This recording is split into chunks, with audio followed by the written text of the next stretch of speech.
की तरफ से एक लिस्ट जारी की गई है। कांग्रेस ने अपनी पहली लिस्ट जारी कर दी है। पहली लिस्ट में 48 उम्मीदवारों के नाम शामिल किए गए हैं। पहली लिस्ट में 48 उम्मीदवारों के नाम देखिए, 85-85-85 का फॉर्मूला महाराष्ट्र में तय हुआ था, यानी कि जो महाविकास अघाड़ी है तीनों ही दलों के पास गई थी 85-85 सीटें। अब कांग्रेस ने लिस्ट जारी कर दी है, जिसमें अपनी पहली लिस्ट 48 उम्मीदवार इसमें शामिल किए गए हैं, जिसमें केसी पदावी का नाम शामिल है, राजेंद्र कुमार गावित का नाम शामिल है, किरण दामोदर हैं नंदुरबार से, एसटी के लिए रिजर्व सीट है, नवापुर से एसटी के लिए रिजर्व सीट है, और श्री कृष्ण कुमार नायक इसमें चुनावी मैदान में उतारे गए हैं। इसके अलावा बहुत सारे नाम हैं। आदिति मेरी सहयोगी इस पर और ज्यादा जानकारी के साथ इस वक्त जुड़ चुकी है।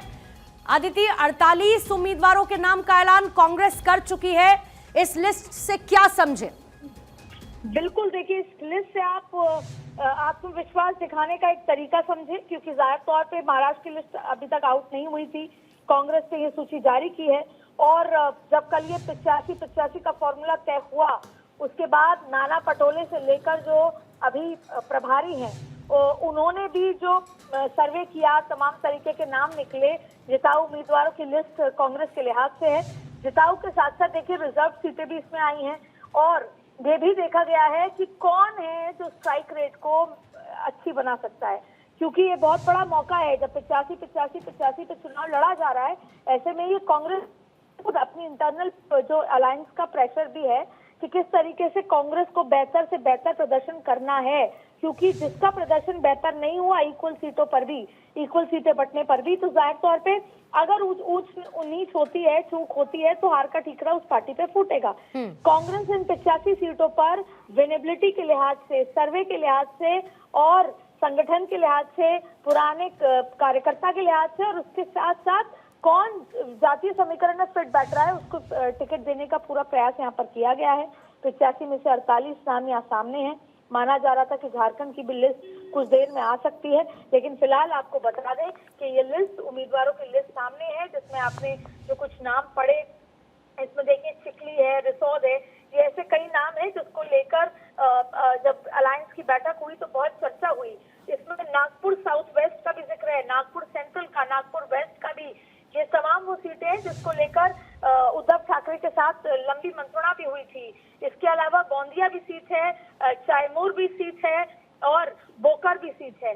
और यही इस तरीके से बनाया गया था कि जहां पर जिस पार्टी का वर्चस्व है, जहां पर सिटिंग एमएलए है या उस पार्टी की अच्छी पकड़ है, उसको टिकट दी जाए। इस लिस्ट में शिरडी से भी श्रीमती प्रभावती देवी गोरके को टिकट दी गई है, यानी महिलाओं का भी इसमें आप देखें कि किस तरीके से शामिल किया गया है। मलाड वेस्ट से भी असलम आर शेख को टिकट दी गई है, और ये तमाम नाम, मुंबा देवी से भी अमीन अमरेली पटेल को टिकट दी गई है। तो ये पूरी लिस्ट आपके सामने है 48 नामों की, और 85 नाम है। तो अब उम्मीद की जा रही थी कि आपको बता दें एक महत्वपूर्ण बात, 20 नवंबर को चुनाव है और नामांकन की आखिरी तारीख 29 अक्टूबर है, और आज हम 24 अक्टूबर में खड़े हैं। तो जाहिर तौर पे कल परसों में माना जा रहा है कि अगली सूची पेश की जाएगी, और ऐसे में गनीमत है कि कांग्रेस अक्सर नामांकन के एक दिन पहले सूची जारी करती है, लेकिन अभी फिलहाल जो पहली सूची जारी की है वो आज 24 को कर दी है। 29 अक्टूबर को नामांकन का आखिरी तारीख है, और 30 नवंबर को चुनाव की तारीख। लेकिन इतना डिले की वजह आदिति क्या लगती है आपको, कि एक कंसेंसस नहीं बन पा रहा था, क्योंकि फॉर्मूला नहीं निकल पा रहा था कि किस तरीके से सीट शेयरिंग करें, और जो बचे हुए नाम हैं उनको लेकर भी अभी बहुत लास्ट मिनट इंतजार किया, वेट एंड वॉच की सिचुएशन में कांग्रेस? देखिए, फिर भी इस बार स्थिति ठीक है, नहीं तो अक्सर नामांकन के एक दिन पहले और सुबह लिस्ट जारी। हरियाणा में एक लिस्ट तो नामांकन वाले दिन सुबह जारी की गई थी। तो कई बार प्रत्याशी, कई बार सिफारिशें, जैसे हरियाणा में शैलजा गुट और हुडा गुट और सुरजेवाला गुट और दिल्ली का गुट और हरियाणा के प्रदेश कमेटी का गुट, तो जाहिर तौर में बहुत सारे तरीके के नामों का वो होता है सिफारिशें, और फिर कौन चुनाव ढंग से लड़ सकता है। देखिए, एक तो है जो चुनाव जीत सकता है, चुनाव जीतने के साथ साथ कौन बेहतर तरीके से लड़ सकता है। बहुत सारे जैसे बोलते हैं कि लॉजिस्टिक्स की जरूरत होती है, साधनों की जरूरत होती है चुनाव लड़ने के लिए। महाराष्ट्र का चुनाव एक बड़ा चुनाव है, जाहिर तौर पे अभी चर्चाओं का दौर रहेगा। और इसके साथ साथ सर्वे पार्टी ने पहले से किया, आवेदन भी बहुत सारे हर सीट पर आ रहे हैं, इसलिए शायद इतना समय भी लग रहा है। और उससे ज्यादा महत्वपूर्ण बात, चाहे भाजपा हो चाहे कांग्रेस हो, चाहे महाविकास आघाड़ी हो चाहे महायुति हो, जब इतना बड़ा अलायंस होता है, क्योंकि महायुति में तो ये कहा जा रहा है कि कुछ सीटें वापस भी ले जा सकती हैं, तो ऐसे में जब इतना बड़ा अलायंस होता है, सबको साथ लेकर चलना इतना आसान नहीं होता।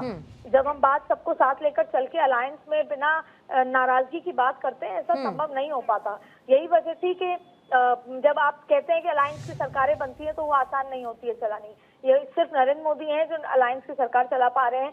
आपने देखा पहले यूपीए की सरकारें थी तो किस तरह से खींचतान भी रहती थी, एकजुटता का मैसेज भी दिया जाता था। इस बार हरियाणा चुनाव के बाद लेकिन चलिए, जैसा कि आपने दो बातों का जिक्र किया कि इस बार थोड़ा समय से फिर भी कांग्रेस की तरफ से लिस्ट आ चुकी है और सीट शेयरिंग के लिहाज से 85-85-85 का जो फॉर्मूला तय हुआ है उसमें 48 उम्मीदवारों के नाम आ चुके हैं। बाकी के बचे हुए नाम मुमकिन है कि कांग्रेस की तरफ से जल्द ही जारी किए जाएं, क्योंकि नामांकन की तिथि भी नजदीक है।